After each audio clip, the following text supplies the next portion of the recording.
mundo donde la ansiedad se ha convertido en el nuevo lenguaje del alma y donde el dolor se disfraza de productividad, la verdadera batalla ya no se libra en las plazas públicas ni en los campos de guerra, sino en lo más íntimo del ser. La lucha es silenciosa, invisible, casi indetectable. Pero ahí, en esa zona sombría del espíritu, es donde se decide si uno se levanta una vez más o se deja morir lentamente por dentro. No hay gloria visible, no hay aplausos ni reconocimiento, solo una pregunta constante que retumba como un eco eterno. En la conciencia, ¿vale la pena seguir resistiendo? Maquiavelo dijo alguna vez que quien desee sostenerse en el poder debe aprender a no ser bueno, cuando las circunstancias lo exigen. Pero ¿qué ocurre cuando el enemigo no es un reino externo, sino un colapso interno? ¿Cómo se gobierna una mente fragmentada, un espíritu agotado, un corazón endurecido por la repetición de las heridas?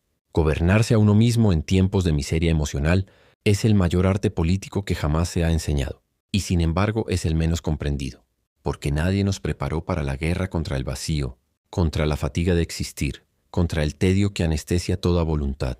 Byung-Chul Han afirma que vivimos en la era del rendimiento, una época donde el sujeto ya no es oprimido por un amo externo, sino por sí mismo. Es el sujeto de sí mismo, explotador y explotado, tirano y esclavo, juez y condenado.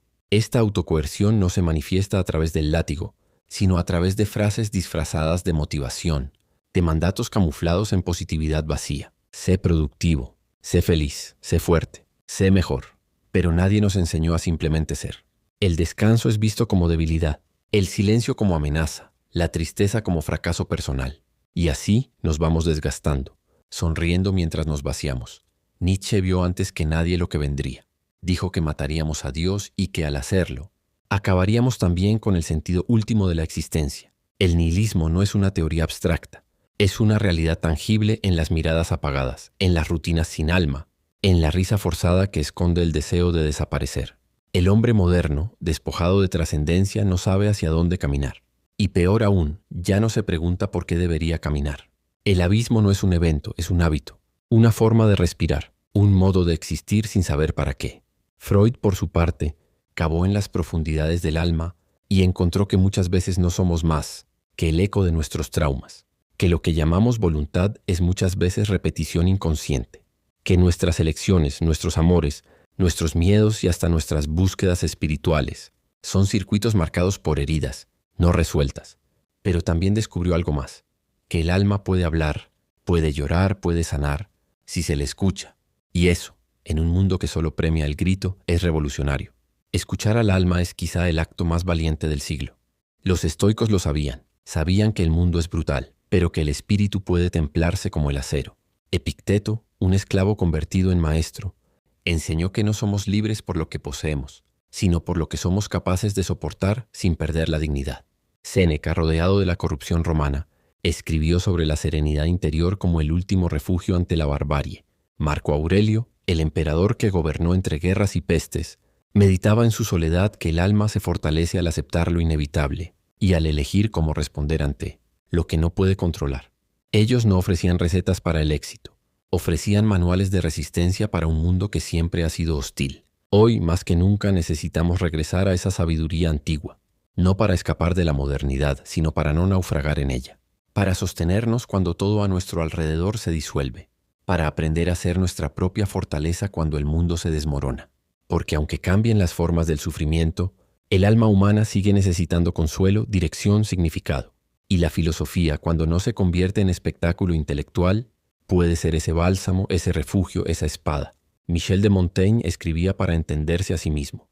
Su estilo introspectivo no era un lujo estético, sino una necesidad vital. Comprendía que el mundo exterior es muchas veces un reflejo del caos interno. Por eso se retiraba a su torre a escribir sobre su cuerpo, sus dudas, sus temores, sus pensamientos más íntimos. Él entendió que la filosofía no debía ser una torre de marfil, sino un refugio en medio del naufragio. Hoy, en medio de una era de ruido constante y opiniones vacías, su ejemplo nos invita a volver al silencio fértil, a la pausa reflexiva, al arte de conversar con uno mismo. Pascal decía que todos los males del hombre provienen de su incapacidad para quedarse quieto en una habitación.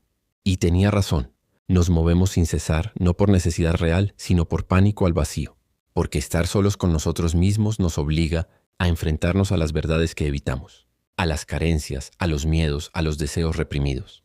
El mundo moderno nos ha enseñado a distraernos, a saturarnos, a huir de nosotros mismos. Pero quizá el primer acto de resistencia sea volver a sentarse en silencio, mirar hacia adentro y no huir, quedarse, aun si duele. La filosofía antigua no buscaba respuestas definitivas, sino mejores preguntas. Sócrates no enseñaba verdades, enseñaba a dudar.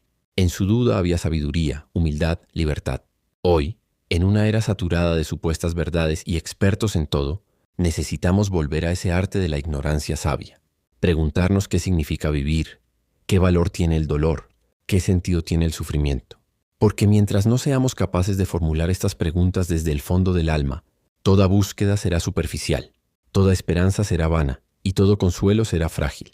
Maquiavelo y la astucia del alma rota comienzan a encontrarse más allá de las cortes del Renacimiento y los círculos de poder, para habitar ese territorio inhóspito que todos tenemos dentro. Allí donde las pasiones, otrora aliadas del impulso vital, se convierten en verdugos.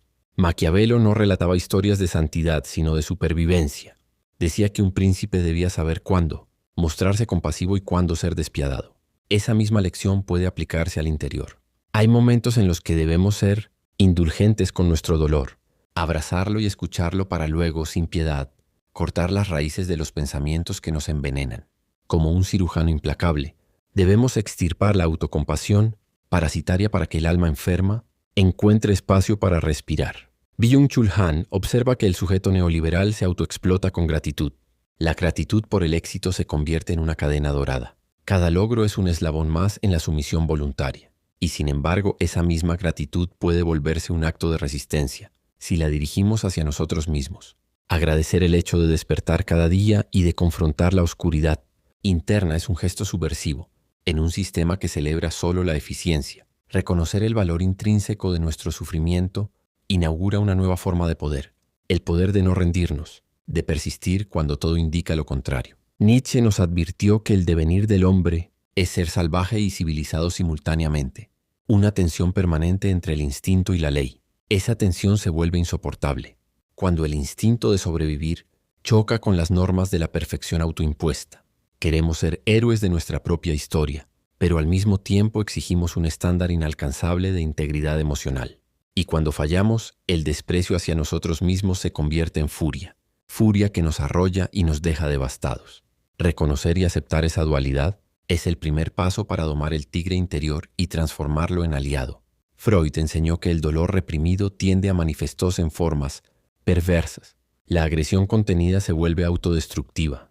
El amor no correspondido se convierte en odio disfrazado de indiferencia. El alma enferma busca salidas, tortuosas para el único lenguaje que maneja, el lenguaje del síntoma. Pero Freud también mostró que al traer el síntoma a la luz, al nombrarlo pierde poder. La palabra pronunciada sin miedo es el antídoto más antiguo contra el veneno, del inconsciente. Los estoicos no negaban el dolor, lo abrazaban, lo consideraban inevitable, como la lluvia, pero aprendieron a elegir su reacción. No podemos controlar las tempestades, decían, pero sí podemos decidir si construimos refugios o nos quedamos al descubierto. La virtud para ellos no era un ideal lejano, sino la práctica diaria de enfrentar el dolor con dignidad y coherencia interna. Esa práctica, convertida en hábito, forja un carácter imbatible. Montaigne y Pascal convergen en la importancia de la experiencia personal. Montaigne escribía sus ensayos, como un espejo donde reflejaba su alma con sus grietas y fisuras. Pascal apuntaba a la grandiosidad y miseria del hombre en la misma frase, recordándonos que la grandeza del espíritu radica en su humildad para reconocerse falible. En un mundo donde la ansiedad se ha convertido en el nuevo lenguaje del alma y donde el dolor se disfraza de productividad, la verdadera batalla ya no se libra en las plazas públicas ni en los campos de guerra, sino en lo más íntimo del ser. La lucha es silenciosa, invisible, casi indetectable. Pero ahí, en esa zona sombría del espíritu, es donde se decide si uno se levanta una vez más o se deja morir lentamente por dentro. No hay gloria visible, no hay aplausos ni reconocimiento, solo una pregunta constante que retumba como un eco eterno. En la conciencia, ¿vale la pena seguir resistiendo? En el ruido digital y el ritmo frenético de la modernidad, la soledad se vuelve compañera y el vacío se amplifica con cada notificación. Y sin embargo, es en ese silencio que la chispa de la esperanza todavía brilla, imperceptible pero firme, recordándonos que la resistencia no siempre se mide en grandes gestas, sino en la decisión minúscula de tomar aire un segundo más.